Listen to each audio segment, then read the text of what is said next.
نے کا حق ہے۔ وَلَا تَمُوتُنَّ إِلَّا وَأَنْتُمْ مُسْلِمُونَ، اور تمہاری وفات نہ ہونی چاہیے مگر کس پر؟ اسلام کی حالت میں، اسلام کی حالت میں ہماری وفات ہونی چاہیے۔ الحمدللہ آج ہم عقیدہ توحید پر ہیں، عقیدہ توحید پر ہماری زندگی بسر ہو رہی ہے، عقیدہ توحید پر ہم کاروبار کر رہے ہیں، عقیدہ توحید پر ہم لین دین کر رہے ہیں، عقیدہ توحید پر اپنے فقد فاز فوزا عظيما. أما بعد فإن خير الحديث كتاب الله، وخير الهدي هدي محمد صلى الله عليه وسلم، وشر الأمور محدثاتها، وكل محدثة بدعة، وكل بدعة ضلالة، وكل ضلالة في النار. رب اشرح لي صدري ويسر لي أمري واحلل عقدة من لساني يفقهوا قولي. سبحانك لا علم لنا إلا ما علمتنا إنك أنت العليم الحكيم، وتب علينا إنك أنت التواب الرحيم. محترم سامعین حضرات، عزیز بچوں، میرے لیے انتہائی خوشی کی بات ہے کہ میں دوسری مرتبہ آپ کے اس گاؤں میں آیا ہوں۔ پچھلے سال مارچ کے مہینے میں جب میں آیا تھا تو اسی مسجد میں عشاء کی نماز کی امامت میں نے کی تھی اور اس کے بعد مختصر سا درس بھی دیا تھا، جبکہ یہ مسجد بہت ہی چھوٹی تھی، لیکن الحمدللہ ثم الحمدللہ اللہ رب العالمین کا کرم اور اللہ کا احسان ہے کہ اللہ سبحانہ و تعالی نے آپ لوگوں سے کام لیا، اپنے دین کو آگے بڑھانے کے لیے اور اپنے دین کی نشر و اشاعت اور اس کو پھیلانے کے لیے آپ کو چنا۔ آپ کے دل میں اللہ رب العالمین نے بات ڈالی اور آپ نے انتہائی محنت اور کوشش کے ساتھ میں اس مسجد کی تعمیر کی ہے۔ قرآن کریم میں اللہ سبحانہ و تعالی ایسے لوگوں کی تعریف کرتا ہے کہ جو مسجدوں کی تعمیر کرتے ہیں اور مسجدوں کو آباد بھی کرتے ہیں۔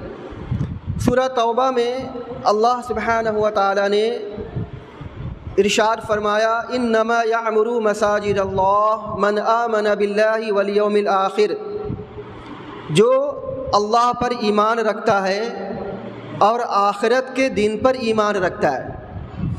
آخرت کے دن پر ایمان رکھنے کا مطلب یہ ہے کہ کل قیامت کے دن اللہ رب العالمین کے آگے ہم سب کو کھڑا ہونا ہے، اور کھڑے ہو کر کے ہم نے دنیا کی زندگی میں کیا کیا کام انجام دیا، ان سارے کاموں کا اللہ رب العالمین کو حساب دینا ہے۔ ہم نے اپنے لیے گھر تعمیر کی، ہم نے اپنے رہنے کے لیے اچھا مکان بنایا، ہم نے اپنے بال بچوں کی سہولت کے لیے اچھا گھر بنایا، ہم نے دکان بنائی، ہم نے بزنس تعمیر کی، ہم نے کاروبار کرنے کے لیے اور زندگی گزارنے کے لیے بہت سارے کام کیے، اور ہماری پوری کی پوری کوشش یہی ہوتی تھی کہ ہم اس دنیا کی زندگی میں جہاں تک ممکن ہو سکے کامیاب ہو جائیں۔ لیکن اللہ سبحانہ و تعالیٰ نے اس آیت کریمہ میں ارشاد فرمایا ہے کہ اللہ رب العالمین کا حقیقی بندہ اور حقیقی ایمان والا، سچا ایمان والا وہی ہے جو اللہ پر ایمان رکھتا ہے، آخرت پہ ایمان رکھتا ہے، وہی اللہ رب العالمین کے گھر کی تعمیر کرتا ہے۔ ایک بات جان لیجیے، اللہ رب العالمین کی گھر کی تعمیر کے ساتھ ساتھ اللہ رب العالمین کے گھر کو آباد بھی کرتا ہے۔ ایسا نہیں ہونا چاہیے کہ جیسا شاعر مشرق علامہ اقبال نے کہا تھا کہ مسجد تو بنا لی شب بھر میں ایمان کی حرارت والوں نے، من اپنا پرانا پاپی ہے برسوں کا نمازی بن نہ سکا۔ مسجد الحمدللہ آپ نے تعمیر کی ہے، سارے لوگ اس مسجد کے بنانے میں حقدار ہیں، جن لوگوں نے پیسہ دیا، جن لوگوں نے اللہ رب العالمین کی اس گھر کی تعمیر کے لیے دل کھول کر کے پیسہ دیا، اللہ رب العالمین کی رضا اور اس کی خوشنودی حاصل کرنے کے لیے پیسے دیے، جن لوگوں نے محنت کیا، جن لوگوں نے بھاگ دوڑ کیا، اور جن لوگوں نے اس مسجد کو بنایا ہے۔ کیوں بنایا اس مسجد کو؟ مسجد بنائی کیوں جاتی ہے؟ مسجد اسی وجہ سے بنائی جاتی ہے تاکہ مسجد سے اللہ رب العالمین کے دین کی نشر و اشاعت ہو۔ مسجد اسی وجہ سے بنائی جاتی ہے تاکہ اللہ رب العالمین کے گھر سے دین کی نشر و اشاعت ہو، یہاں پر لوگوں کی ترویج ہو، لوگوں کی تربیت ہو، لوگوں کی اور محلے والوں کی ترقی ہو، دین میں ترقی ہو۔ اسی وجہ سے مسجد تعمیر کی جاتی ہے۔ اللہ کے رسول صلی اللہ علیہ وسلم کے زمانے میں مسجد کیسی تھی؟ مسجد بالکل کچی تھی، لیکن اسی کچی مسجد میں صحیح بخاری کی روایت میں آتا ہے، انس بن مالک رضی اللہ تعالیٰ عنہ فرماتے ہیں کہ ہم لوگ جب بارش کے موقع پہ اللہ کے رسول صلی اللہ علیہ وسلم کے پیچھے میں نماز پڑھتے تھے تو اللہ کے نبی صلی اللہ علیہ وسلم کی پیشانی مبارک کیچڑ سے لت پت ہو جاتی تھی۔ اسی مسجد، کچی مسجد میں، اسی کیچڑ سے لت پت مسجد میں اللہ کے رسول صلی اللہ علیہ وسلم اور صحابہ کرام رضی اللہ تعالی عنہم اجمعین اللہ رب العالمین کے آگے سجدے کیا کرتے تھے۔ آج الحمدللہ مسجد بالکل پکی ہو چکی ہے، لیکن نمازی آج ہمارے یہاں نہیں پائے جاتے۔ بہت ہی افسوس کی بات ہے۔ انشاءاللہ میں آج کے خطبے میں، آج کے بیان میں آپ کو بتلاؤں گا کہ اللہ رب العالمین نے ہم کو کتنی بڑی نعمتوں سے نوازا ہے، اور ہم جتنی بڑی اللہ رب العالمین نے ہم کو نعمتوں سے نوازا ہے، اسی قدر ہم اللہ رب العالمین کی نعمتوں کی ناقدری کر رہے ہیں۔ یہ نعمتوں کی ناقدری نہیں ہے کہ آپ کو مسجد کے لیے بلائی جا رہی ہے، آپ کو بلایا جا رہا ہے حی علی الفلاح، آؤ کامیابی کی طرف، حی علی الصلاح، آؤ نماز کی طرف۔ آپ اپنے گھر مکان میں بیٹھے ہوئے، آپ کو مسجد میں دعوت دی جا رہی ہے کہ آئیے اللہ رب العالمین کے ذکر کی طرف آئیے، آپ اپنے کاروبار میں مصروف ہیں۔ بہت ساری باتیں ہیں کہنے سننے کو، اور آپ نے اپنے علماء کی زبانی سے بہت ساری باتوں کو سنا بھی ہوگا۔ انشاءاللہ میں کوشش کروں گا آج کے اس خطبے میں، آج کے اس بیان میں، کہ آپ کی اصلاح ہو جائے، ہماری اصلاح ہو جائے، ہماری قوم کی اصلاح ہو جائے، ہماری بہو بیٹی کی اصلاح ہو جائے، ہمارے نوجوان کی اصلاح ہو جائے، ہمارے اعمال کی اصلاح ہو جائے۔ مسجد اسی وجہ سے تعمیر کی جاتی ہے تاکہ یہاں سے اصلاح کا کام ہو، اصلاح کا کام ہو۔ ایک بات اور جان لیجئے، ہم سب بہت خوش نصیب ہیں۔ خوش نصیب اس معنوں میں ہے، صحیح مسلم کی حدیث ہے، اللہ کے رسول صلی اللہ علیہ وسلم ارشاد فرماتے ہیں کہ جب کچھ لوگ بیٹھ کر کے اللہ کا ذکر کرتے ہیں، بہت دھیان سے اور بہت غور سے سنیے گا۔ آج ہمارا معاملہ یہ ہے کہ ہم یوٹیوب میں بیٹھ کر کے ذکر سنتے، فیس بک میں علماء کو سنتے، لیکن کیا یوٹیوب میں علماء کو سننے سے اور فیس بک میں علماء کو دیکھنے سے وہ فائدے حاصل ہو جائیں گے جو مسجد میں یا ذکر کے حلقے میں آ کر کے سننے سے ہوگا؟ ذکر کی مجلس میں بیٹھ کر کے، جہاں اللہ رب العالمین کا ذکر ہو رہا ہو، وہاں بیٹھ کر کے علماء کی باتوں کو سننے کا فائدہ کیا ہے؟ صحیح مسلم کی حدیث ہے، حضرت ابو ہریرہ رضی اللہ تعالیٰ عنہ اور ابو سعید خدری رضی اللہ تعالیٰ عنہ بیان فرماتے ہیں کہ رسول اکرم صلی اللہ علیہ وسلم نے ارشاد فرمایا، جب کچھ لوگ بیٹھ کر کے اللہ رب العالمین کا ذکر کرتے ہیں تو ان کو فائدہ کیا کیا ملتا ہے؟ دیکھ لیجئے، نمبر 1 فائدہ، فرشتے انہیں گھیر لیتے ہیں۔ الحمدللہ ہم سب یہاں بیٹھے ہوئے ہیں، جو لوگ اپنے گھروں مکانوں میں بیٹھے ہوئے ہیں، میں ان کی بات نہیں کر رہا ہوں، جو یہاں بیٹھے ہوئے اللہ کا ذکر سن رہے ہیں، میں ان کی بات کر رہا ہوں۔ ان کو اللہ رب العالمین کے فرشتے گھیر لیتے۔ دوسرا فائدہ کیا ہوتا ہے؟ دوسرا فائدہ یہ ہوتا ہے کہ رحمت انہیں ڈھانپ لیتی ہے۔ تیسرا فائدہ کیا ہوتا ہے؟ تیسرا فائدہ یہ ہوتا ہے کہ ان پر سکینت نازل ہوتی ہے۔ سکینت کا مطلب یہ ہوتا ہے کہ ان کو ایک طرح کا سکون ملتا ہے. انسان دنیا کی زندگی میں بھاگ دوڑ کرتے کرتے تھک جاتا ہے.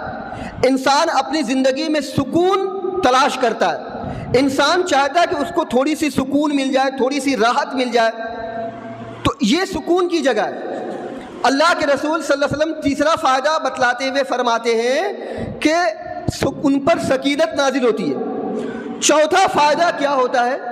چوتھا فائدہ یہ ہوتا ہے کہ اللہ سبحانہ و تعالی اپنے یہاں فرشتوں کے پاس میں ہمارا ذکر کرتا ہے.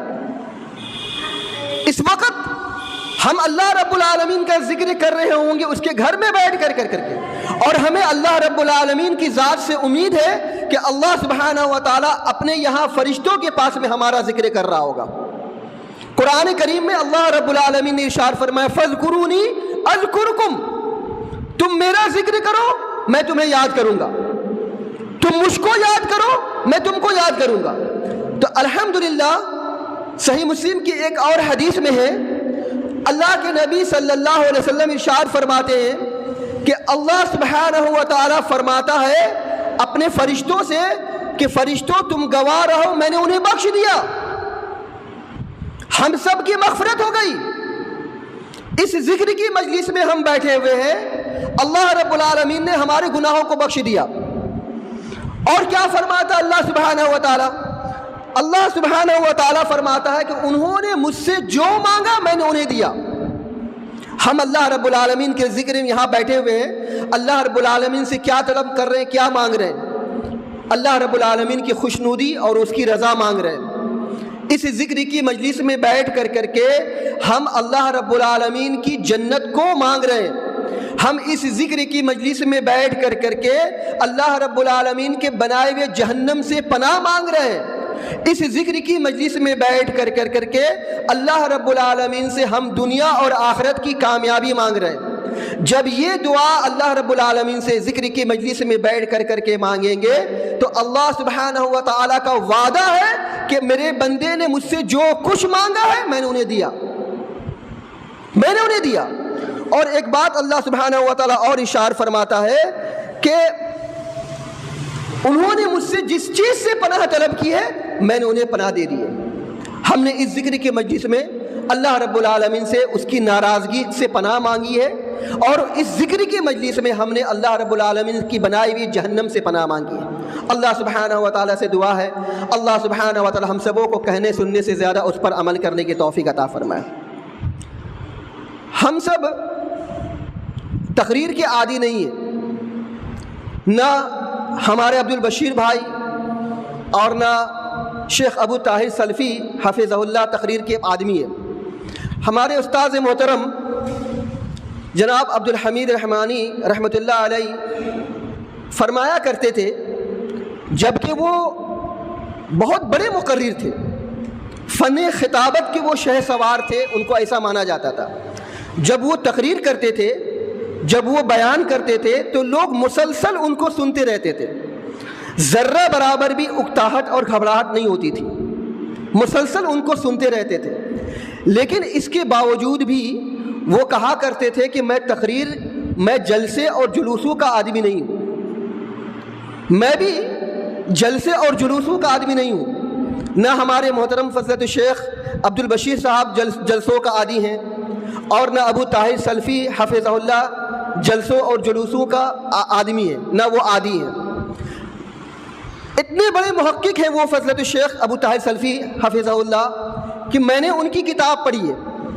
اگر وہ جلوسوں کے اور جلسوں کے آدمی ہوتے تو اتنے بڑے محقق نہیں ہوتے. بہت تحقیق شدہ انہوں نے کتاب لکھی, میں نے ان کی کتاب پڑھی ہے الحمدللہ. اگر وہ جلسوں اور جلوسوں کے آدمی ہوتے تو اتنا بڑا مدرسہ جو عبداللہ پور میں یہاں پہ چلایا جا رہا ہے جامعہ اسلامیہ سلفیہ کے نام سے, مدرسہ نہیں چلا پاتے. تو ہمارے استاذ محترم جناب عبد الحمید رحمانی رحمۃ اللہ علیہ بھی ہمیشہ یہی کہا کرتے تھے کہ میں جلوسوں اور جلوسوں کا عادی نہیں ہوں, میں بھی کبھی کسی جلسے میں جاتا نہیں ہوں, کیونکہ ہم لوگ جماعت کا جو منہج ہے کتاب اللہ اور سنت رسول اللہ صلی اللہ علیہ وسلم, اور منہج سلف صالحین، اس کی ترویج و اشاعت کرنے والے۔ میں ایک دیوبندی گھرانے سے تعلق رکھتا ہوں، میرے والد، میری والدہ ایک بریلی خاندان سے تعلق رکھتی تھی، ابھی بھی میرے چچا جماعت اسلامی سے تعلق رکھتے ہیں، میرے گھرانے کے لوگ دیوبند سے تعلق رکھتے ہیں۔ 1999 میں جب میں سنابل سے فارغ ہوا، 1996 میں پڑھائی کے دوران میں ہی میں نے اہل توحید کو قبول کر لیا، میں اہل حدیث ہوا۔ اور 1999 میں جب میں اپنے مکان میں گیا، اپنے وطن میں گیا، تو دیکھا کہ وہاں پہ ایک بھی اہل حدیث نہیں تھے، چاروں طرف بدعات اور گمراہی کا ڈیرا تھا۔ ایک بھی آدمی ایسا نہیں تھا کہ جو قال اللہ اور قال رسول کی صدا بلند کرتا ہو، صرف گنے چنے۔ ایک ہمارے چچا بسم اللہ صاحب تھے، اللہ تعالیٰ ان کو تندرستی عطا فرمائے، اس وقت گاؤں میں ہے، انہوں نے ایک چھوٹا سا مکان دیا ہوا تھا، اسی چھوٹے سے مکان میں ہم مشکل سے 5 یا 6 آدمی تراویح کی نماز پڑھا کرتے تھے۔ 5 وقتہ نماز اپنے گھروں میں ادا کرتے تھے، تراویح کی نماز صرف ان کے مکان میں ادا کرتے تھے، قیام اللیل یعنی شب قدر میں جو نماز پڑھتے تھے اپنے گھروں میں پڑھا کرتے تھے۔ لوگ باغ جب ہم کو دیکھتے تھے تو تانے دیا کرتے تھے، آوازیں کیا کسا کرتے تھے۔ ہم مشکل سے 5 یا 6 آدمی اہل حدیث رہے ہوں گے، اہل توحید رہے ہوں گے، لیکن الحمدللہ ہم نے کوشش کی، محنت کی، اللہ رب العالمین سے مدد طلب کی، اللہ رب العالمین سے ہم نے توفیق طلب کی۔ آج میں جس جگہ پہ امامت کرتا ہوں وہاں الحمدللہ 200 سے 250 الحمدللہ اہل حدیث ہیں۔ ہمارے محترم فضلت الشیخ عبدالبشیر صاحب اور ابو طاہر سلفی صاحب ہمارے یہاں جا چکے ہیں، انہوں نے وہاں کا دورہ کیا کہ ہمارے یہاں ایک بغل میں بدعتی کی مسجد ہے، وہ بدعتی ایسا ہے کہ آئے دن ہمارے خلاف تقریر کرتا ہے۔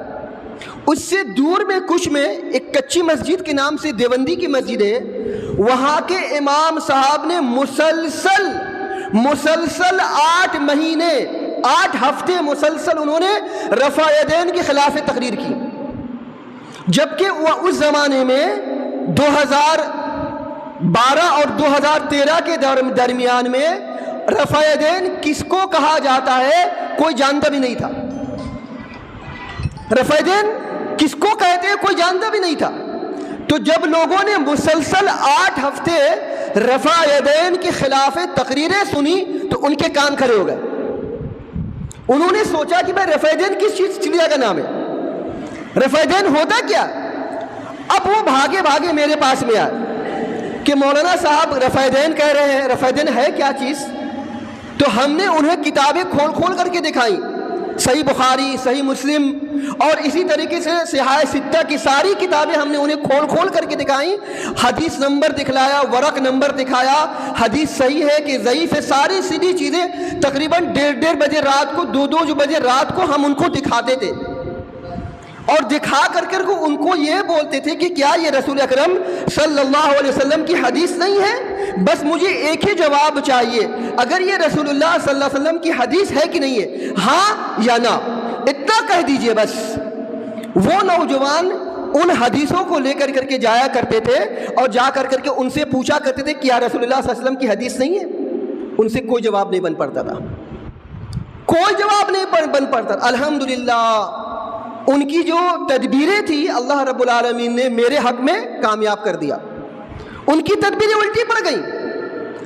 ہمارے دادا بیمار ہو گئے تھے، ہمارے چچا نے ان کو گھر پہ تراویح پڑھانے کے لیے ہم کو کہا کہ آپ تراویح پڑھائیے۔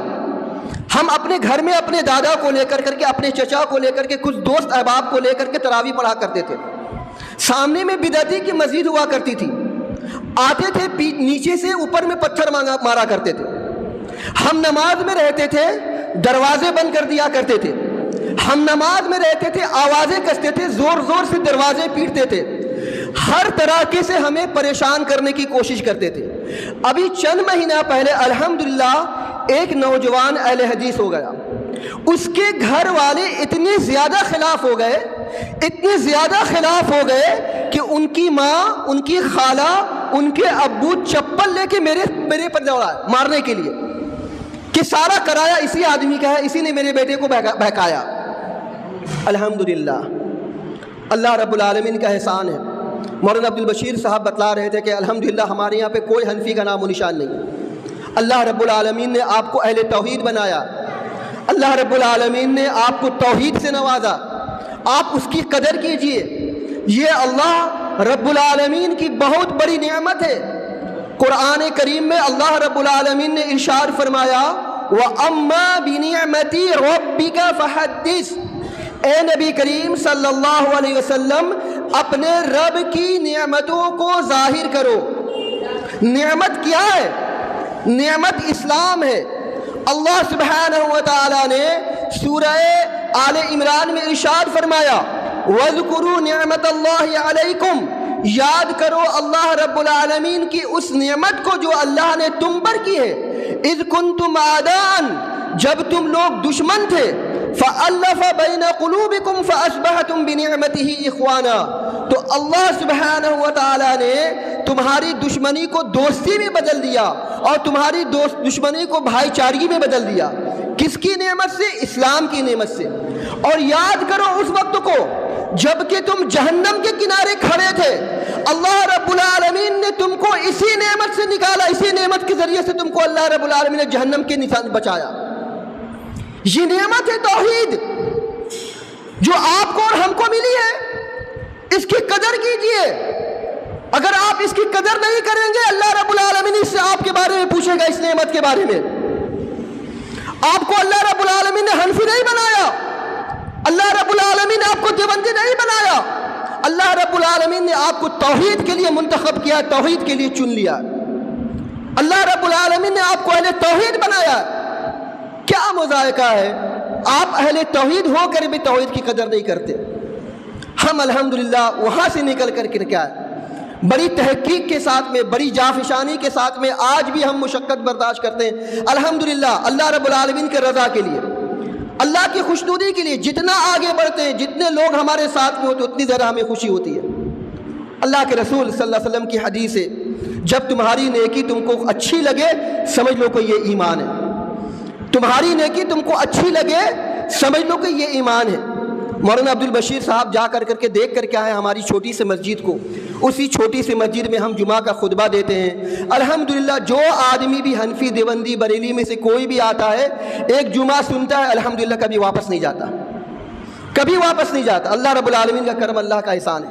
ہم مسلسل کوشش کر رہے ہیں، آپ سے بھی گزارش ہے کہ اللہ کے واسطے اللہ رب العالمین نے آپ کو توحید سے نوازا ہے، اس توحید کی قدر کیجیے، اس توحید کی قدر کیجیے۔ مولانا عبدالبشیر حفظہ اللہ کی، مولانا ابو طاہر سلفی حفظہ اللہ کی، اس جماعت کے منتظمین، اس جماعت کے انتظامیہ، اس مسجد کے منتظمین، اس مسجد کے ذمہ داران کا ہاتھ بٹائیے، ان کا ساتھ دیجیے، دامے درمے سخنے، جہاں تک آپ سے ممکن ہو سکے، روپے سے، پیسے سے، ہاتھ بٹا کر کے، جانگر سے اور اپنے جسم و جان سے، جہاں تک ممکن ہو سکے آپ ان کی مدد کیجئے، ان کا تعاون کیجئے۔ اللہ سبحانہ و تعالی ارشاد فرماتا ہے وَأَمَّا بِنِعْمَةِ رَبِّكَ فَحَدِّثْ، اپنے رب کی نعمتوں کو ظاہر کرو۔ اپنے رب کو نعمت کو ظاہر کرنے کا مطلب یہی ہے کہ آپ ان منتظمین کا ہاتھ بٹلائیے، ان منتظمین کا ساتھ دیجئے، اللہ رب العالمین کا دین اللہ رب العالمین کے بندوں تک پہنچانے کی کوشش کیجئے۔ جس کو جو علم حاصل ہو رہا ہے اپنے اپنے علم کے مطابق لوگوں تک پھیلائے۔ آج حالات بہت خراب ہیں ہندوستان کے، خاص طور سے بہت حالات خراب ہیں۔ آج ہم اگر اس کی روشنی میں بات کرنے جائیں تو بہت بات طویل ہو جائے گی، لیکن اس فتنوں کے دور میں، اس فتنوں کے دور میں ہمیں توحید کو کبھی بھی چھوڑنا نہیں چاہیے۔ اس فتنوں کے دور میں ہمیں توحید کو لازم پکڑ کر کے زندگی بسر کرنا چاہیے۔ آپ کے سامنے میں قرآن کریم کی ایک آیت پڑھتا ہوں، سورہ اعراف میں اللہ سبحانہ و تعالیٰ نے ارشاد فرمایا وَإِذْ أَخَذَ رَبُّكَ مِن بَنِي آدَمَ مِن ظُهُورِهِمْ ذُرِّيَّتَهُمْ وَأَشْهَدَهُمْ عَلَىٰ أَنفُسِهِمْ أَلَسْتُ بِرَبِّكُمْ قَالُوا بَلَىٰ شَهِدْنَا أَن تَقُولُوا يَوْمَ الْقِيَامَةِ إِنَّا كُنَّا عَنْ هَٰذَا غَافِلِينَ۔ اللہ سبحانہ و تعالیٰ نے ارشاد فرمایا اے نبی کریم صلی اللہ علیہ وسلم، آپ اس وقت کو یاد کیجئے جب کہ آپ کے رب نے آدم کے ذریت کو اس کی پیٹھ سے نکالا، من بنی آدم من ظہورہم ذریتہم واشہدہم علی انفسہم، اور ان کو اپنے نفسوں پر گواہ بنایا۔ کہا اللہ رب العالمین نے الست بربکم، کیا میں تمہارا رب نہیں ہوں؟ قالوا بلا شہدنا، سبوں نے کہا کہ ہاں کیوں نہیں، اے اللہ تو میرا رب ہے۔ ہم سب نے اللہ رب العالمین کے آگے گواہی دی کہ اے اللہ تو میرا رب ہے۔ اب اس کی تفسیر میں تھوڑا جھول ہے، تھوڑی سی پیچیدگی ہے، کچھ مفسرین کچھ کہتے ہیں، کچھ مفسرین کچھ کہتے ہیں، ہم اس کی تفسیر میں جانے نہیں چاہتے ہیں۔ ایک صحیح روایت ہے جامع ترمذی کی، سنن جامع ترمذی کی روایت ہے، جس کو محدث عصر محقق عصر علامہ حافظ زبیر علی زئی رحمۃ اللہ علیہ نے حسن قرار دیا ہے، اور یہ حدیث صحیح بھی ہے۔ حدیث اس طریقے سے ہے کہ اللہ سبحانہ و تعالیٰ نے جب آدم علیہ الصلاۃ والتسلیم کو، ان کی ذریت کو، ان کی پیٹھ پر ہاتھ پھیرا تو ان کی ساری ذریت باہر آ گئی، ساری اولاد، اس میں سے آپ بھی تھے، ہم بھی تھے، اور قیامت تک پیدا ہونے والا جو بچہ ہے وہ بھی تھا۔ اللہ رب العالمین نے سب کو ظاہر کر دیا، اور حدیث کے اندر میں آتا ہے کہ سب کی پیشانی چمک رہی تھی، دونوں آنکھوں کے درمیان جو پیشانی تھی یہ پیشانی چمک رہی تھی۔ اللہ سبحانہ و تعالیٰ نے ان ذریت کو، ان اولاد کو آدم علیہ الصلوۃ والتسلیم کے سامنے میں پیش کیا۔ آدم علیہ الصلوۃ والتسلیم نے پوچھا اے اللہ یہ کون لوگ ہیں؟ اللہ سبحانہ و تعالیٰ نے فرمایا کہ یہ تیری اولاد ہے۔ ان میں سے، ان کی اولاد میں سے ایک صاحب ایسے تھے کہ جن کی پیشانی کی چمک آدم علیہ الصلوۃ والتسلیم کو بہت زیادہ اچھی لگی، بہت زیادہ اچھی لگی۔ تو آدم علیہ الصلوۃ والتسلیم نے پوچھا کہ اے اللہ تعالیٰ یہ کون ہے؟ اللہ سبحانہ و تعالیٰ نے ارشاد فرمایا کہ یہ تیری ذریت میں سے جو بہت بعد میں آئے گا، اور اس کا نام داؤد ہے، اس کا نام داؤد ہے۔ آدم علیہ الصلوۃ والتسلیم نے پوچھا کہ اے اللہ سبحانہ و تعالیٰ اس کی عمر کتنی ہے؟ اللہ سبحانہ و تعالیٰ نے فرمایا 60 سال۔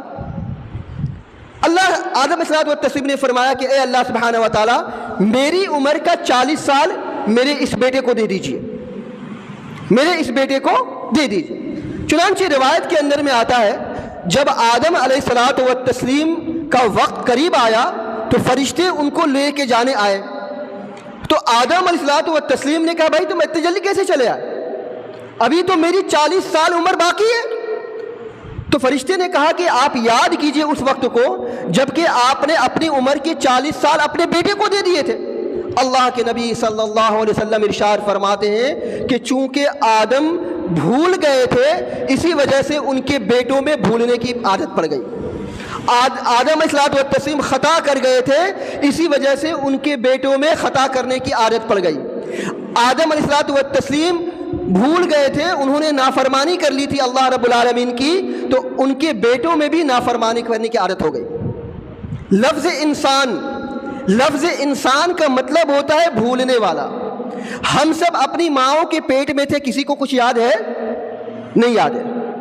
ہم سب نے اللہ رب العالمین سے اقرار کر کیا تھا، اس کا ہم کو یاد ہے؟ نہیں یاد ہے۔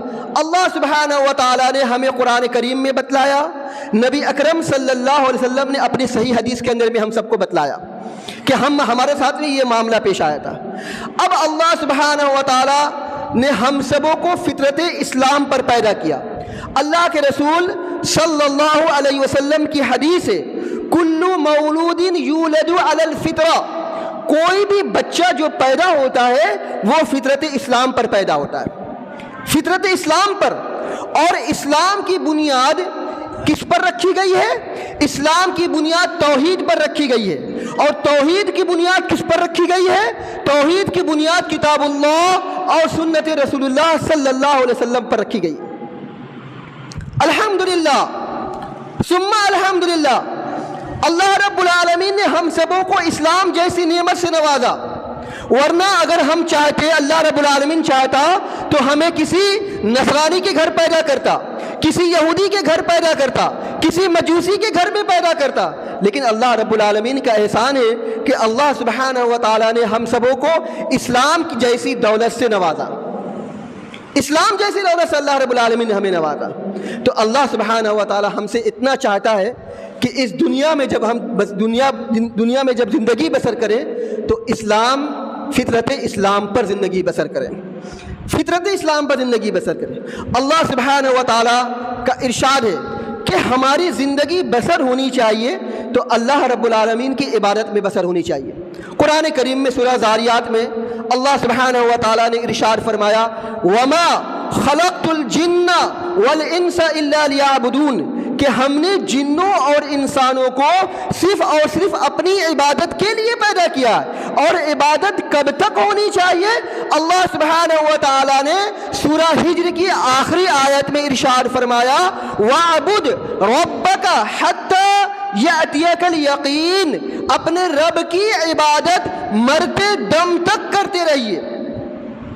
یہی وجہ تھی کہ کچھ محدثین یہ ارشاد فرماتے ہیں، کچھ محدثین کہتے ہیں کہ اگر آپ کی سانس اکھڑنے والی ہے، آپ کا وقت قریب آ چکا ہے، آپ کا انتقال ہونے والا ہے، اب آپ اپنی موت کو اپنی آنکھوں کے سامنے میں دیکھ رہے ہیں، اتنے میں مسجد سے اذان کی آواز آتی ہے اللہ اکبر اللہ اکبر، تو محدثین فرماتے ہیں کہ ایسی سچویشن میں، ایسی صورت حال میں بھی آپ کو اللہ رب العالمین کی عبادت کرنی چاہیے، اس کی دعوت پر، اس کی پکار پر آپ کو لبیک کہنی چاہیے۔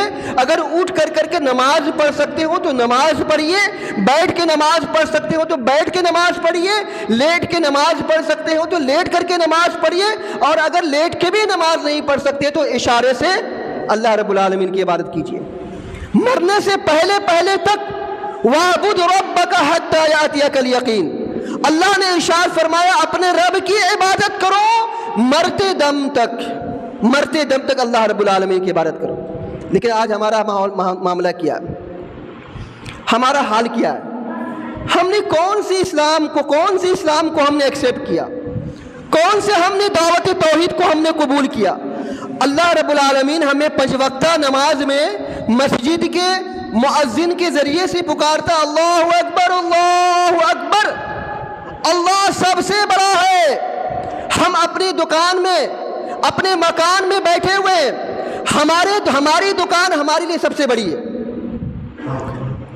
ہم اللہ رب العالمین کی پکار پہ لبیک نہیں کہتے، اللہ بلا رہا ہے۔ دنیا کے اندر میں اتنا خوبصورت انداز بلانے کا کسی بھی دھرم اور کسی بھی مذہب میں نہیں پایا جاتا، اتنا اچھے طریقے سے حی علی الصلاۃ اور کامیابی کی طرف، حی علی الفلاح اور حی علی الصلاۃ اور نماز کی طرف، حی علی الفلاح اور کامیابی کی طرف، اتنا خوبصورت انداز دنیا کے کسی مذہب کسی دھرم میں نہیں پایا جاتا۔ آپ کو بلایا جا رہا ہے کامیابی کی طرف، آپ اپنے گھروں میں بیٹھے ہوئے ہیں اور یہ کہہ رہے ہیں، یہ ثابت کرنا چاہتے ہیں کہ میرے لیے کامیابی یہی ہے کہ میں اپنے دکان میں بیٹھی رہوں، میں اپنے گھروں میں بیٹھے رہوں۔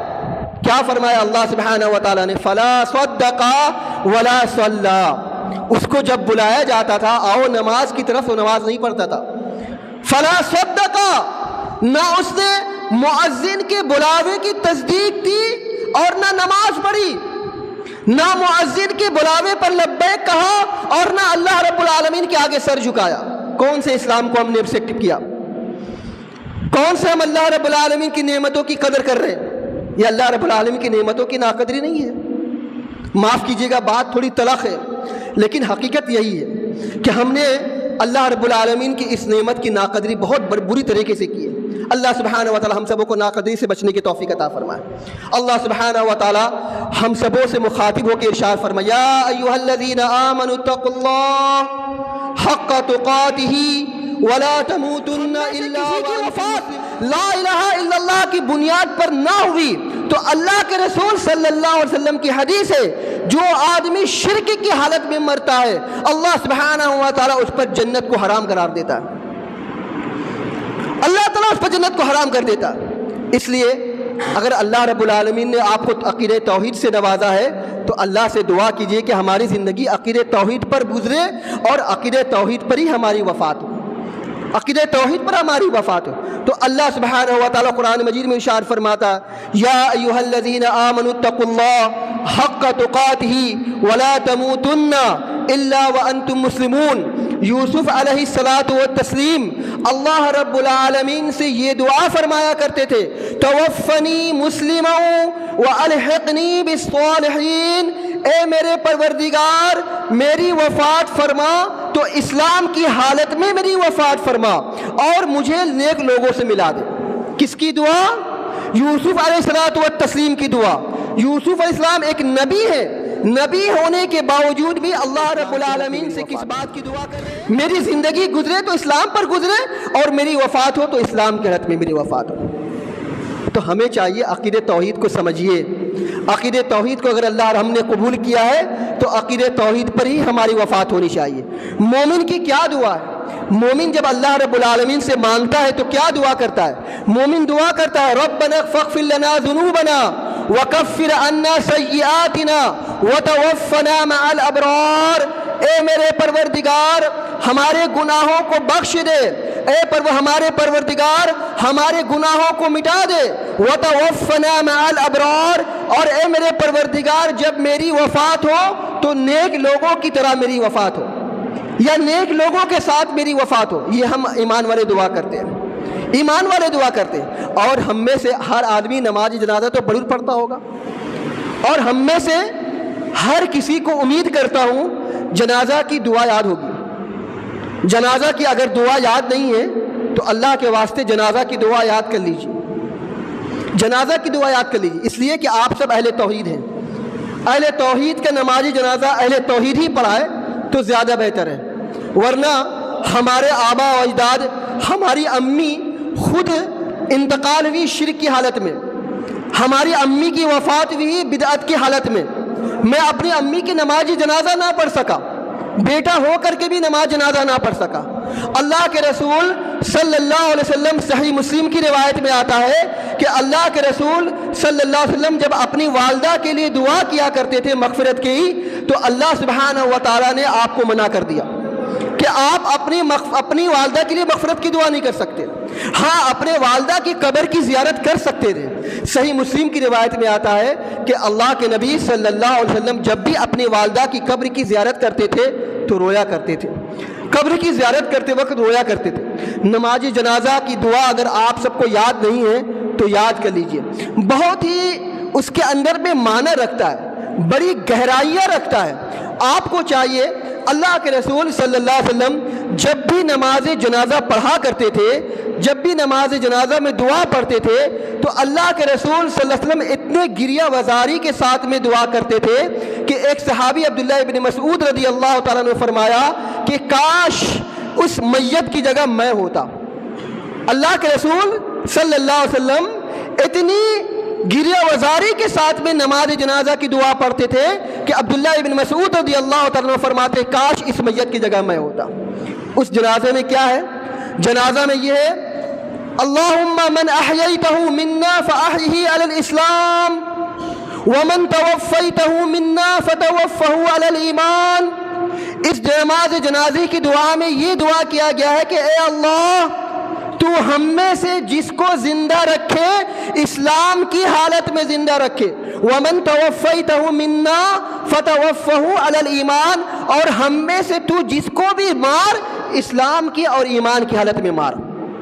یہ نماز جنازہ کی دعا ہے، یہ نماز جنازہ کی دعا ہے۔ اس میں بھی ہم ایک ایمان والے یہی اللہ رب العالمین سے دعا کرتے ہیں کہ اے میرے پروردگار ہماری زندگی گزرے تو اسلام کی حالت میں زندگی گزرے، ہماری وفات ہو تو اسلام کی حالت میں ہماری وفات ہو۔ لیکن معاملہ کیا ہے؟ آج ہمارا معاملہ اس کے برعکس ہے۔ ہم نے اللہ رب العالمین کی اس نعمتوں کی بہت بڑی ناقدری کی۔ اللہ سبحانہ و تعالیٰ نے قرآن مجید میں ارشاد فرمایا افرأیت من اتخذ الہہ ہواہ، اے نبی کریم صلی اللہ علیہ وسلم کیا آپ نے اس شخص کو نہیں دیکھا کہ جس نے اپنے نفس کو معبود بنا لیا، اپنے نفس کو، اگر کسی کو اپنے نفس کا معبود بنانا دیکھنا ہو تو شادی بیاہ کا موقع دیکھ لیجیے۔ شادی بیاہ کا موقع، کیا امیر، کیا غریب، کیا عالم، کیا غیر عالم، جو بھی آدمی آج کی تاریخ میں نکاح کرتا ہے اس نکاح کے اندر میں اپنی نفسانی خواہشات کی پیروی کے بغیر نہیں رہتا۔ میرا تو ایک ہی بیٹا ہے، میری تو ایک ہی بیٹی ہے، میں نے کمایا کس لیے کمایا؟ میں نے اپنے بچے کے لیے کمایا۔ میں نے کمایا کس لیے کمایا؟ اپنی بیٹی کے لیے کمایا۔ میرے گھر میں پہلی شادی ہے، میرے گھر میں یہ آخری نکاح ہے، اس کے بعد میں اپنی زندگی میں نکاح نہیں دیکھ پاؤں گا۔ یہ بہانہ بنا کر کے اسلام کی ایسی دھجیاں لوگ بکھیر دیتے کہ اسلام کا جنازہ نکال دیتے۔ افرأیت من اتخذ الہہ ہوا، نبی کریم صلی اللہ علیہ وسلم، کیا آپ نے اس شخص کو نہیں دیکھا کہ جس نے اپنے خواہشات کو معبود بنا لیا؟ یہ شادی بیاہ کا موقع اتنے دھوم دھام سے ہم دھڑکے سے مناتے۔ اللہ کے رسول صلی اللہ علیہ وسلم کے زمانے میں بھی نکاح ہوا کرتی تھی، خود اللہ کے رسول صلی اللہ علیہ وسلم کا نکاح ہوا، خود عبد الرحمن بن عوف رضی اللہ تعالیٰ عنہ کا نکاح ہوا۔ اللہ کے رسول صلی اللہ علیہ وسلم کے دور مبارک میں اور بھی نکاح ہوئی، لیکن کتنی سادگی سے نکاح ہوئی۔ افرأیت من اتخذ الہہ ہوا، ہم نے خواہشات کو معبود بنا لیا۔ الہ کس کو ہم نے بنایا؟ اللہ رب العالمین کو بنایا۔ لا الہ الا اللہ، اللہ کے علاوہ کوئی عبادت کے لائق نہیں ہے، اللہ کے علاوہ کوئی معبود نہیں ہے، لیکن ہم نے شادی بیاہ کے موقع پہ اپنے نفسانی خواہشات کی اتباع کر کے اس کو معبود بنا لیا۔ کون سے ہم نے اسلام کو ایکسپٹ کیا؟ کون سے ہم نے اسلام کی قدر کی؟ ہم نے کون سے اللہ رب العالمین کے دین کو ہم نے اختیار کیا ہوا؟ معاف کیجیے گا، معاف کیجیے گا، ایسے نکاح نہیں ہوتے، ایسی شادیاں اسلام کے اندر میں نہیں ہوتی جیسے آج کی تاریخ میں ہوتی ہیں۔ افرأیت من اتخذ الہہ ہوا، اے نبی کریم صلی اللہ علیہ وسلم، کیا آپ نے اس شخص کو نہیں دیکھا جس نے اپنی خواہش کو معبود بنا لیا؟ اللہ سبحانہ و تعالی نے کیا ارشاد فرمایا؟ فخلف من بعدہم خلف اضاعوا الصلاۃ واتبعوا الشہوات فسوف یلقون غیا۔ ان نبیوں کے بعد ایک جماعت ایسی آئی جنہوں نے سب سے پہلے نماز کو ضائع کر دیا۔ اضاعوا الصلاۃ، نماز کو ضائع برباد کر دیا، اور نماز کو ضائع برباد کرنے کے بعد شہوات کے اتباع کرنے لگے، شہوات کے پیچھے پڑ گئے۔ فسوف یلقون غیا، ان قریب لوگ وادی غی میں، جہنم کی وادی ہے ایک، وادی غی میں ڈالے جائیں گے۔ اتباع، خواہشات کی اتباع، نفسانی خواہشات کی پیروی کر کے ہم نے نمازوں کو ضائع برباد کر دیا۔ ہم نے اپنی زندگی میں کتنی مرتبہ نمازوں کو ضائع برباد کر دیا۔ نوجوان ہمارے بہت غور سے سنیں، اللہ رب العالمین نے ہمیں اس دین سے نوازا ہے۔ آپ آج کی تاریخ میں ہمارے نوجوانوں کو اس بات کی ضرورت ہے کہ آج ہم اپنے وقتوں کو بیوٹی پارلر میں جا کر کے وقت ضائع برباد نہ کریں۔ آج ہمارے نوجوان بیوٹی پارلر میں جا کر کے، سیلون میں جا کر کے ہیئر کٹنگ ایسے کرتے ہیں کہ سارا کا سارا دن ان سے نکل جاتا، روپیہ پیسہ جو الگ برباد ہوتا سو الگ۔ ہمارے بہت سارے نوجوان ایسے جو تاش کھیلتے، پتے کھیلتے، جو لوڈو کھیلتے، کیرم بورڈ کھیلتے۔ ہمارے بہت سارے بھائی ایسے ہیں جو چائے کی دکان میں بیٹھ کر کے وقت کو ضائع اور برباد کرتے۔ اللہ کے واسطے آج کی تاریخ میں وقت ضائع اور برباد کرنے کا نہیں ہے۔ آج کی تاریخ میں کسی کی زندگی کا کوئی بھروسہ نہیں ہے۔ آج کی تاریخ میں اللہ رب العالمین کی ہمیں زیادہ سے زیادہ عبادت کرنے کی ضرورت ہے۔ اللہ سبحانہ و تعالی نے ارشاد فرمایا وَاعْبُدْ رَبَّكَ حَتَّى يَأْتِيَكَ الْيَقِينُ، اپنے رب کی عبادت کرو یہاں تک کہ تمہاری وفات ہو جائے۔ آج ہم نے اسلام کو کون سا اسلام ہم نے ایکسیپٹ کیا، کون سا ہم نے اسلام قبول کیا؟ لہذا ہمارے نوجوانوں کو چاہیے اس چیز کو اچھی طریقے سے سمجھ لیجئے۔ ہماری بہنوں کو چاہیے کہ وہ بے پردگی سے نہ رہیں، ہماری بہنوں کو چاہیے کہ وہ بے پردہ نہ ہو، بے پردہ ہو کر کے کسی محرم کے سامنے میں نہ آئے۔ ہمارے نوجوانوں کو چاہیے کہ وہ اپنے وقت کو ضائع برباد نہ کریں۔ ہمارے بچوں کو چاہیے کہ وہ دینی تربیت، دینی تعلیم حاصل کرنے میں اپنے وقت اوقات کو لگا دیں۔ اللہ سبحانہ و تعالی نے ارشاد فرمایا فخلف من بعدہم خلف اضاعوا الصلاۃ واتبعوا الشہوات فسوف یلقون غیا، فسوف یلقون غیا، کہ انہوں نے نماز کو ضائع برباد کر دیا اور شہوات کی، خواہشات نفسانی کی اتباع اور پیروی میں لگ گئے، جس کی وجہ سے یہ وادی غے میں ڈالے جائیں گے۔ اور ہمارا معاملہ کیا ہے؟ ہمارے آج کی تاریخ میں ہمیں پتہ بھی نہیں چلتا کہ ہم حرام کما رہے ہیں کہ حلال کما رہے ہیں۔ اللہ کے رسول صلی اللہ علیہ وسلم کی حدیث ہے کہ ایک وقت ایسا آئے گا کہ لوگوں کو یہ پتہ نہیں چلے گا کہ وہ حرام کما رہا ہے یا حلال کما رہا ہے، کہاں سے کما رہا ہے، کیسے کما رہا ہے۔ لوگ اپنی دکانوں میں الحمدللہ حلال چیز رکھتے، چاول، گیہوں، دال، سبزی، چنا، مٹر، جوار، باجرہ، اچھی اچھی چیزیں، حلال چیز رکھتے، لیکن اسی حلال چیز کے ساتھ ساتھ میں ایسی چیزوں کو رکھتے ہیں جن کو علماء نے مشتبہ قرار دیا۔ مثال کے طور پر گٹکا، سگریٹ، بیڑی، کھینی، تمباکو، گڑاکل اور بھی گل جس سے نشہ ہوتا ہے، جس کو علماء نے مشتبہات میں سے قرار دیا ہے، اور جن کے بارے میں علماء نے تو صراحتاً کہہ دیا کہ یہ بالکل حرام ہے، صراحتاً کہہ دیا۔ ہماری دکان میں حلال چیز موجود ہے، لیکن اس حلال چیز کے ساتھ ساتھ میں ہمارے گھر میں، ہماری دکان میں کیا ہے؟ حرام چیز بھی بیچ رہے ہیں، بیڑی بھی بیچ رہے ہیں، سگریٹ بھی بیچ رہے ہیں، گٹکا بھی بیچ رہے ہیں، تمباکو بھی بیچ رہے ہیں، اور دیگر نشیلی چیزیں بھی ہم بیچ رہے ہیں۔ تو ہم نے گویا کہ حلال کمائی کو حرام کمائی کے ساتھ مخلط کر دیا۔ کیا اللہ رب العالمین پہ بھروسہ نہیں ہے؟ کیا اللہ رب العالمین پہ توکل نہیں ہے؟ ہم الحمدللہ اہل توحید ہیں، الحمدللہ ہم اہل ایمان ہیں، اہل اسلام میں سے ہمیں اتنی اس بات کی تمیز ہونی چاہیے کہ ہم حرام کما رہے ہیں یا حلال کما رہے ہیں۔ اللہ کے واسطے اپنی کمائی کا جائزہ لیجئے، اس لیے کہ آپ کے سارے اعمال کی بنیاد انہی حلال کمائی اور حرام کمائی پر ہے۔ صحیح مسلم کی حدیث میں اللہ کے رسول صلی اللہ علیہ وسلم ارشاد فرماتے ان اللہ طیب لا يقبل الا طیبا، بے شک اللہ سبحانہ و تعالیٰ پاک ہے اور اللہ سبحانہ و تعالیٰ پاکیزہ مال کو ہی قبول کرتا ہے، پاکیزہ کمائی اور حلال کمائی کو اللہ رب العالمین قبول فرماتا ہے۔ کیا مطلب ہے؟ مطلب یہ ہے کہ اگر آپ نے حلال کمائی سے اسلام کی اور دین کی نشر و اشاعت میں لگایا تو اللہ رب العالمین آپ کی حلال کمائی کو قبول فرمائے گا۔ اگر آپ نے حلال کمائی کر کے اللہ رب العالمین کی عبادت کی تو اللہ رب العالمین آپ کی عبادت کو قبول فرمائے گا۔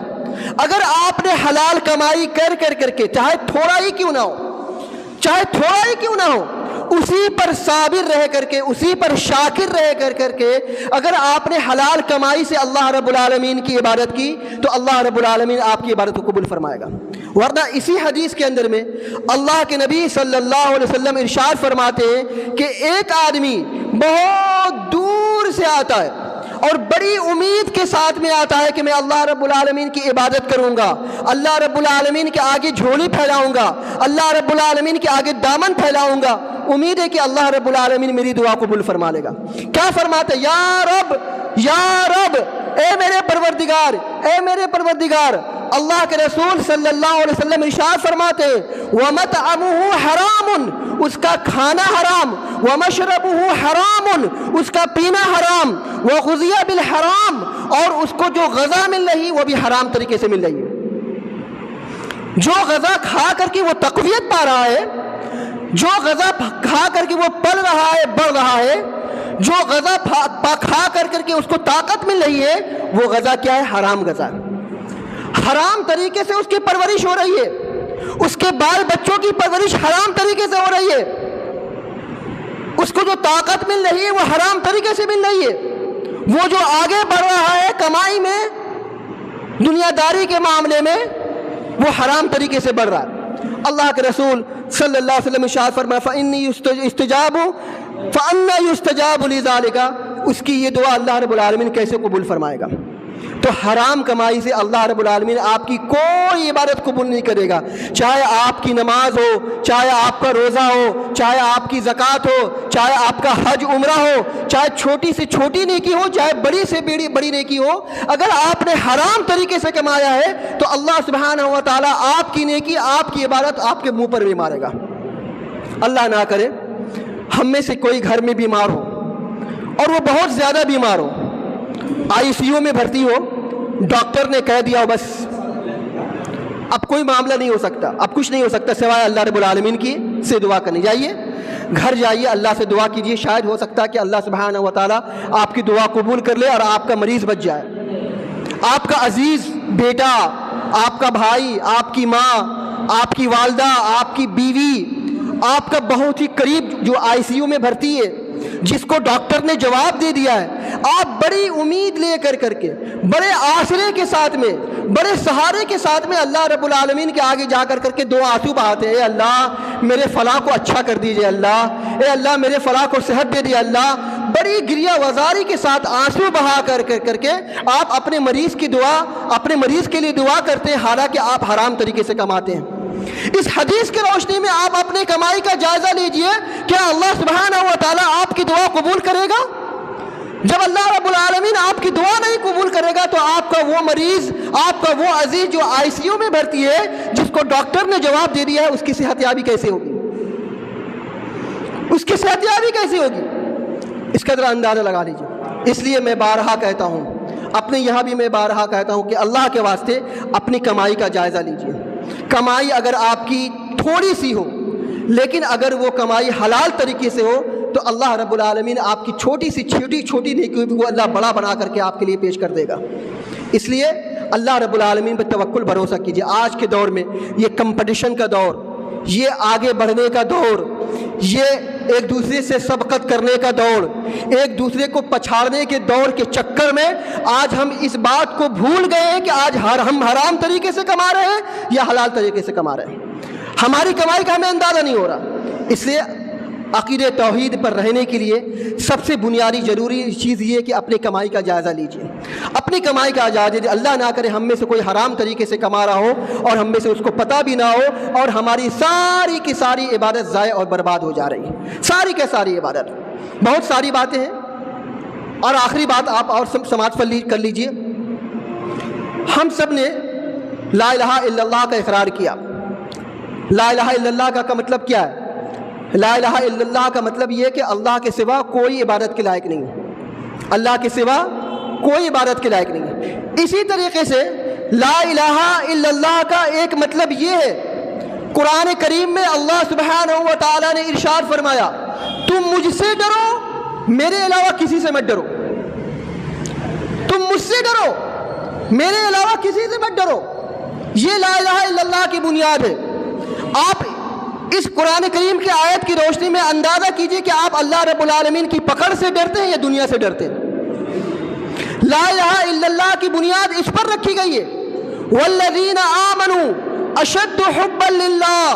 ایمان والے سب سے زیادہ اللہ رب العالمین سے محبت کرتے ہیں. ایمان والے اللہ رب العالمین سے محبت میں سب سے زیادہ سخت ہوتے ہیں، کڑک ہوتے ہیں، سب سے زیادہ اللہ رب العالمین سے محبت کرتے ہیں. حضرت ابراہیم علیہ الصلوۃ والتسلیم کا واقعہ لیجئے، بہت مشہور واقعہ ہے. ہر قربانی کے موقع پہ آپ علماء کرام کی زبانی سنتے ہوں گے کہ جب اللہ سبحانہ و تعالیٰ نے حکم دیا کہ اپنے بیٹے کو ذبح کرو، ابراہیم علیہ الصلوۃ والتسلیم اپنے بیٹے کو لے کر کے گئے. ایک باپ ہاتھ میں چھری لے کر کے اپنے بیٹے کو زمین پر پٹک دیتا ہے اور پٹک کر کے اس کے گردن پہ چڑھ جاتا ہے. آپ جب آج کی تاریخ میں یہ منظر یوٹیوب پہ دیکھیں، ویڈیو میں دیکھیں، فیس بک میں دیکھیں کہ ایک باپ اپنے بیٹے کو پٹک کر کے اس پہ کندھے پہ، اس کے سینے پہ سوار ہو کر کے اس کو گردن کے الگ کرنا چاہتا ہے، اس پر چھری چلانا چاہتا ہے، تو یہ منظر دیکھ کر کے آپ اپنی آنکھوں کو بند کر لیں گے. کتنا بھیانک منظر ہے. آپ کوسیں گے یہ باپ کتنا سفاک باپ ہے، کتنا درندہ باپ ہے، یہ کتنا ظالم باپ ہے، یہ کتنا بے رحم باپ ہے کہ اپنے چھوٹے سے بچے کی جان کی فکر نہیں کرتا. لوگ اپنی اولاد کو ترستے ہیں اور یہ باپ اپنے اولاد کو پٹک کر کے اس کو ذبح کرنا چاہتا ہے. آپ فوراً اپنی آنکھوں کو بند کر لیں گے. لیکن حقیقت معاملہ یہ نہیں ہے. حقیقت میں معاملہ یہ ہے کہ حضرت ابراہیم علیہ الصلوۃ والتسلیم دنیا کے سامنے میں یہ ثابت کرنا چاہتے ہیں کہ اللہ سبحانہ و تعالیٰ نے ارشاد فرمایا، انما اموالکم و اولادکم فتنہ. اے ایمان والو، بہت غور سے سنو کہ تمہاری اولاد اور تمہارے مال، تمہارے اموال، یہ تمہارے لیے فتنہ ہے. اور اللہ سبحانہ و تعالیٰ نے ارشاد فرمایا، یا ایھا الذین آمنوا لا تلہکم اولادکم اموالکم. اے ایمان والو، تمہاری اولاد اور تمہارے اموال تم کو اللہ رب العالمین کے ذکر سے غافل نہ کر دے۔ اللہ حضرت ابراہیم علیہ الصلوۃ والتسلیم اپنے بیٹے کو پٹخ کر کے اللہ رب العالمین کی اس بات کو ثابت کرنا چاہتے ہیں، والذین آمنوا اشد حبا للہ، کہ ایمان والا سب سے زیادہ اللہ رب العالمین سے محبت کرتا ہے، نہ تو اپنی اولاد سے محبت کرتا، نہ تو اپنی بیوی سے محبت کرتا، نہ تو اپنے دوست احباب سے محبت کرتا۔ ایمان والا صرف اور صرف اللہ رب العالمین سے محبت کرتا ہے۔ لا الہ الا اللہ کی بنیاد اسی پر ہے، اسی پر لا الہ الا اللہ کی بنیاد ہے۔ اور کیا فرمایا رسول اکرم صلی اللہ علیہ وسلم نے؟ صحیح بخاری صحیح مسلم کی حدیث ہے، اللہ کے رسول صلی اللہ علیہ وسلم ایک مرتبہ خطبہ دے رہے تھے کہ ایک آدمی نے آ کر کے کہا کہ اے اللہ کے نبی صلی اللہ علیہ وسلم، یہ فرمائیے قیامت کب قائم ہوگی؟ قیامت کب قائم ہوگی؟ اللہ کے رسول صلی اللہ علیہ وسلم نے ارشاد فرمایا کہ تو نے قیامت کے لیے کیا تیاری کر کے رکھی ہے؟ اس نے کہا کہ اے اللہ کے رسول، زیادہ کچھ نہیں، بس میں اتنا جانتا ہوں کہ میں اللہ اور اس کے رسول سے محبت کرتا ہوں۔ اللہ کے رسول صلی اللہ علیہ وسلم ارشاد فرماتے ہیں کہ تو جس سے محبت کرتا ہے کل قیامت کے دن کس کے ساتھ میں ہوگا؟ اسی کے ساتھ میں ہوگا۔ حضرت انس بن مالک رضی اللہ تعالیٰ عنہ جو اس حدیث کے راوی ہیں فرماتے ہیں کہ اسلام لانے کے بعد ہمیں سب سے زیادہ جو خوشی ہوئی اس بات سے خوشی ہوئی کہ ہم کس سے محبت کرتے ہیں؟ اللہ اور اللہ کے رسول صلی اللہ علیہ وسلم سے محبت کرتے ہیں۔ اللہ نے ارشاد فرمایا قرآن کریم میں کہ تم کو کیا چیز پیاری ہے؟ وَأَمْوَالٌ اقْتَرَفْتُمُوهَا وَتِجَارَةٌ تَخْشَوْنَ كَسَادَهَا وَمَسَاكِنُ تَرْضَوْنَهَا أَحَبَّ إِلَيْكُم مِّنَ اللَّهِ وَرَسُولِهِ وَجِهَادٍ فِي سَبِيلِهِ فَتَرَبَّصُوا حَتَّى يَأْتِيَ اللَّهُ بِأَمْرِهِ۔ تم کو محبوب کیا ہے؟ تم کو محبوب تمہاری یہ کوٹھیاں، تم کو پسندیدہ کیا ہے؟ یہ بلڈنگیں، یہ مکانات، یہ کاروبار، یہ تجارت جن کو ہم نے بڑی جانفشانی کے ساتھ، بڑی محنت کے ساتھ، بڑی مشقت کے ساتھ میں ہم نے ان کو کھڑا کیا، ان کو بہت آگے تک لے گئے، بہت کاروبار کو پھیلایا، ہم نے گھر مکان بڑی مشکل سے بنایا، بلڈنگیں ہم نے بنائیں، ہماری یہ اولاد، ہماری یہ بیویاں، ہماری یہ کھیتیاں، ہماری یہ پراپرٹیاں، یہ ہمارے جائیداد، یہ سب سے زیادہ محبوب ہے کس سے؟ اللہ اور اللہ کے رسول سے محبت۔ سب سے زیادہ ہم کس سے محبت کرتے ہیں؟ اللہ اور اللہ کے رسول سے زیادہ ان سے محبت کرتے ہیں۔ تو اللہ فرماتا ہے فتربصوا، ٹھہرو، حتی یاتی اللہ بامری، یہاں تک کہ اللہ کا امر آ جائے، اللہ کا حکم آ جائے۔ ہم اہل توحید ہیں، نعمتوں کی قدر کیجیے، اللہ رب العالمین کی بہت بڑی نعمت ہے، اس نعمت کی قدر کیجیے۔ ہم کس سے محبت کر کے آج کی تاریخ میں؟ اگر محبت کرتے ہوتے تھے تو یہ مسجد 5 وقتہ بھرتی ہوتی تھی۔ اگر ہم اللہ اور اللہ کے رسول سے محبت کیے ہوتے تھے تو جب مؤذن کہا ہوتا اللہ اکبر حی علی الصلاح حی علی الفلاح، تو ہم دوڑتے اللہ اور اللہ کے رسول کی محبت میں مسجدوں کو آباد کرتے ہوتے تھے۔ اگر ہم کو اللہ اور اللہ کے رسول سے محبت ہوتی تھی تو ہم حرام اور حلال کی تمیز کرتے ہوتے تھے۔ اگر ہم کو اللہ اور اللہ کے رسول صلی اللہ علیہ وسلم سے محبت ہوتی تھی تو ہم اپنی ساری چیزوں کو اللہ رب العالمین کے آگے جان نثار کر دیتے تھے۔ لیکن آپ انداز لگائیے کہ ہمیں ہے محبت کس سے محبت ہے؟ ایمان والے تو وہ ہوتے ہیں والذین آمنوا اشد حبا للہ، ایمان والے اللہ رب العالمین سے محبت کرنے میں بہت زیادہ سخت ہوتے ہیں۔ اور کیا فرمایا اللہ سبحانہ و تعالیٰ نے؟ اللہ نے ارشاد فرمایا کہ لا الہ الا اللہ کی بنیاد اس پر رکھی گئی ہے کہ آپ اللہ کے علاوہ کسی پر توکل مت کیجیے، کسی پر بھروسہ مت کیجیے۔ بہت ساری باتیں ہیں، ہمارے محترم فضیلت الشیخ ابو طاہر سلفی صاحب حفظہ اللہ ہمارے سامنے موجود ہیں، میں ان کے موجودگی میں زیادہ باتیں نہیں کرنا چاہتا، ہم سے سینئر ہیں اور محقق ہیں۔ اللہ رب العالمین کا کرم اور اللہ رب العالمین کا احسان ہے کہ اتنی ساری باتیں ہم نے آپ کے سامنے میں بیان کی ہیں۔ دراصل یہ میرے دل کا معاملہ ہے، اور چونکہ میں دیوبندی سے اہل حدیث ہوا تو میں اس کو سمجھتا ہوں، اور ہماری یہ پوری کوشش ہوتی ہے کہ جماعت کی ترقی ہو، جماعت کی ترویج و اشاعت ہو، کتاب اللہ اور سنت رسول اللہ صلی اللہ علیہ وسلم کی ترویج و اشاعت ہو، منہج سلف صالحین کا بول بالا ہو، اور اس سلسلے میں جو منتظمین ہیں ہم ان سب کو مبارکباد دیتے ہیں اور دعا کرتے ہیں کہ اللہ سبحانہ و تعالیٰ جنہوں نے اس مسجد کو بنایا ہے، اس مسجد کی تعمیر کی ہے، اللہ سبحانہ و تعالیٰ ان کی چھوٹی سی چھوٹی نیکی کو اللہ قبول فرما لے۔ اللہ سبحانہ و تعالیٰ ہم سبوں کو نعمتوں کی قدر کرنے کی توفیق عطا فرمائے۔ اللہ سبحانہ و تعالیٰ سے دعا ہے کہ فضیلت الشیخ ابو طاہر سلفی حفظہ اللہ کو صحت و تندرستی عطا فرمائے کہ انہوں نے جماعت کو آگے بڑھانے کا جو بیڑا اٹھایا ہے، اللہ رب العالمین ان کے قدم کو ثابت قدم رکھے۔ اللہ سبحانہ و تعالیٰ ان کو ہمت و حوصلہ عطا فرمائے، خصوصاً ہمارے عبدالبشیر بھائی کو اور آپ سب کو۔ آپ سب سے آخر میں ایک گزارش کرنا چاہتا ہوں کہ اللہ کے واسطے اللہ رب العالمین کی اس نعمت کی قدر کیجیے۔ اور قرآن کریم میں اللہ سبحانہ و تعالیٰ نے ارشاد فرمایا وَأَمَّا بِنِعْمَتِ رَبِّكَ فَحَدِّثْ، کہ اے نبی کریم صلی اللہ علیہ وسلم اپنے رب کی نعمت کو ظاہر کیجیے۔ آپ کے رب کی نعمت کیا ہے؟ آپ کے رب کی نعمت ہے اسلام، آپ کے رب کی نعمت ہے توحید۔ اس توحید کو، اس اسلام کو منہج سلف صالحین کے سائے میں اور منہج سلف صالحین کے تحت اس کو آگے لے جانے کا کام انجام دینے کی کوشش کیجیے۔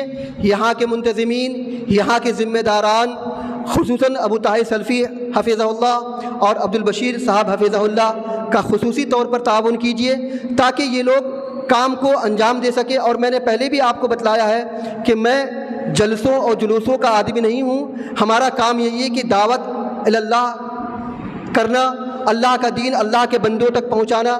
اس سلسلے میں ہم کوشش کر رہے ہیں۔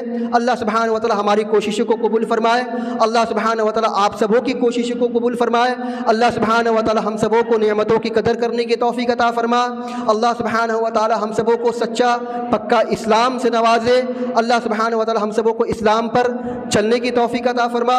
الہ العالمین ہم تمام مسلمانوں کو اسلام پر ثابت قدم رکھ۔ الہ العالمین ہم میں جو بیمار ہیں انہیں شفا کاملہ عاجلہ عطا فرما، جو پریشان حال ہیں ان کی پریشانیوں کو دور فرما، جو قرض دار ہیں انہیں قرضہ ادا کرنے کی توفیق عطا فرما۔ بات ختم کرنے سے پہلے ایک آخری بات آپ سے کہنا چاہتا ہوں۔ قرآن کریم میں اللہ سبحانہ و تعالیٰ نے سورہ جمعہ میں ارشاد فرمایا کہ جو لوگ علم حاصل کرتے ہیں اور علم حاصل کرنے کے بعد اس پر عمل نہیں کرتے ہیں تو اللہ سبحانہ و تعالیٰ نے ایک مثال بیان کی ہے، مثل الذین حملوا التوراة ثم لم يحملوها كمثل الحمار يحمل اسفارا۔ اللہ سبحانہ و تعالیٰ نے ارشاد فرمایا کہ ان یہودیوں کی مثال جن کو تورات دی گئی ہے، ان کی مثال ایک گدھے کی سی ہے کہ گدھے کی پیٹھ پر بڑی بڑی کتابوں کو رکھ دیا جائے تو گدھا یہ سمجھتا ہے کہ ہمارے پیٹھ کے اوپر میں بوجھ ہے، وہ یہ نہیں سمجھتا کہ ہمارے اوپر میں، ہمارے پیٹھ کے اوپر میں کتاب اللہ ہے، ہمارے پیٹھ کے اوپر میں سنت رسول اللہ صلی اللہ علیہ وسلم ہے، ہماری پیٹھ پر احادیث نبویہ صلی اللہ علیہ وسلم ہے، ہماری پیٹھ پر فقہ کی کتابیں ہیں، اسلام اور دین کی کتابیں ہیں۔ وہ بڑی بڑی کتابیں ان کی پیٹھ پر رکھ دی جاتی ہے تو سمجھتا ہے کہ یہ بوجھ ہے۔ یحمل اسفارا، گویا کہ وہ بوجھ کو اٹھائے ہوئے۔ تو جو آدمی علم کو حاصل کرنے کے بعد، علم کو سیکھنے کے بعد اس پر عمل نہیں کرتا ہے تو اللہ سبحانہ و تعالیٰ نے اس کی مثال گدھے کی سی دی ہے۔ اس لیے جو کچھ بھی اللہ رب العالمین نے ہمیں اور آپ کو علم کے طور پہ نوازا ہے، جو بھی ہمیں ہمارے ذریعے سے، علماء کے ذریعے سے اور بھی علماء کے ذریعے سے آپ کو ملنے والی ہیں، اس کی قدر کیجئے اور اس پر منوان عمل کرنے کی کوشش کیجیے۔ ایسا نہیں ہونا چاہیے کہ آپ نے خطاب سنا، آپ نے تقریریں سنی، آپ نے وعظ و نصیحت سنا، آپ نے بیان سنا، گھر گئے، کھائے پیے اور سو گئے، معاملہ ختم۔ فلاں مقرر صاحب آئے تھے، یہ بیان کیا تھا، فلاں مقرر صاحب نے یہ مسئلہ بیان کیا تھا، فلاں صاحب کا یہ معاملہ تھا، فلاں صاحب کی یہ تقریر تھی۔ ایسا نہیں ہونی چاہیے۔ اللہ کے واسطے میں اپنے دل کی بات آپ کو بتلا رہا ہوں کہ عمل کرنے کی کوشش کیجیے، عمل کرنے کی کوشش کیجیے۔ اللہ سبحانہ و تعالیٰ شاہ فرماتا ہے وَاعْبُدْ رَبَّكَ حَتَّى يَأْتِيَكَ الْيَقِينُ، اپنے رب کی عبادت کیجیے، مرتے دم تک عبادت کیجیے۔ تو جو کچھ بھی آپ سنیے اس پر عمل کرنے کی کوشش کیجیے اور اس علم کو دوسروں تک پہنچانے کی کوشش کیجیے۔ اور میں انشاءاللہ امید کرتا ہوں کہ جو لوگ ہماری باتوں کو اپنے گھروں میں بیٹھ کر کے سن رہے ہیں میری بات سمجھتے ہوں گے۔ انشاءاللہ جب کبھی بھی اس طرح کی مجلس قائم ہوگی، مجلس کے منتظمین کو مایوس نہیں کریں گے، انہیں نراش نہیں کریں گے، بلکہ مجلس میں آ کر کے ان کی حوصلہ افزائی کریں گے، ان کی باتوں کو سنیں گے، علماء کرام کی باتوں کو سنیں گے اور علماء کرام سے دین سیکھیں گے۔ اللہ تعالیٰ سے دعا ہے اللہ سبحانہ و تعالی ہم سبوں کو کہنے سننے سے زیادہ اس پر عمل کرنے کی توفیق عطا فرمائے۔ اقول قولی ھذا واستغفر اللہ لی ولکم ولسائر المسلمین وآخر دعوانا الحمد للہ رب العالمین۔ بارک اللہ لنا ولکم فی القرآن العظیم ونفعنا وإیاکم بالآیات والذکر الحکیم۔ الحكيم إنه تعالى جواد كريم ملك بر رحيم. والسلام عليكم ورحمة الله وبركاته.